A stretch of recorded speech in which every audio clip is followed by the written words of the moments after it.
UK, Stop the Boats policy raising risk of deadly crushes on dinghies, NGOs say. Published by The Guardian. Groups say people are dying of crushing and suffocation as ever-growing numbers are packed into fewer vessels. Refugees are being crammed into boats on French beaches in ever-increasing numbers, human rights groups have said, leading to an increased risk of crushing and suffocation as a result of the UK's Stop the Boats policy. A 7-year-old girl is among at least 8 people who have died of suffocation on a dinghy in the Channel in less than a year. There were 7 deaths in 4 incidents over 16 days last month, the highest number since small boat crossings began, according to NGOs monitoring them. They have said that heavy policing of beaches in France to deter the smugglers could cause more deaths unless the UK government introduces safe passage policies. The most recent death, on the 28th of July, involved a Syrian woman believed to have suffocated while in a dinghy.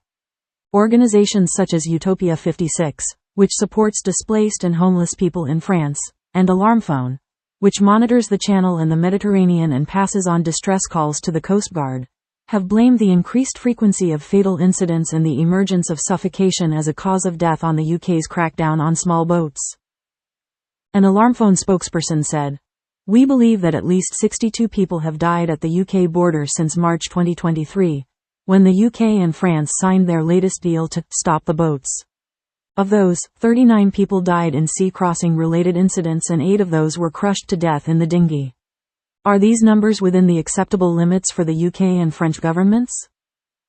Britain is funding more aggressive French policing on the beaches. In March 2023, £478 million was given for 500 extra officers, a new detention centre and other measures to stop people getting into dinghies to cross the Channel. The number of dinghies available has also decreased after attempts by the UK and others to disrupt the supply chain in countries where they are sourced, such as Germany and Turkey.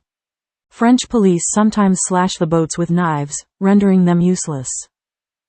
This has led to dinghies departing in great haste before they are properly inflated and with larger numbers of people packed into them, increasing the likelihood of crushing.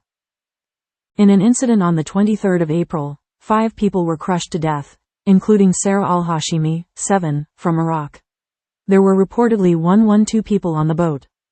In an incident on the 26th of September last year, a boat left Sangatte Beach near Calais and a 24-year-old Eritrean woman on board was reportedly crushed and suffocated. It is possible there are more cases that have not been recorded as a result of the chaotic and overcrowded situation on dinghies, where many of those on board do not know each other and speak many different languages. A Home Office spokesperson said, "We all want to see an end to dangerous small boat crossings, which are undermining border security and putting lives at risk. The new government is taking steps to boost our border security, setting up a new border security command which will bring together our intelligence and enforcement agencies, equipped with new counter-terror style powers and hundreds of personnel stationed in the UK and overseas, to smash the criminal smuggling gangs making millions in profit."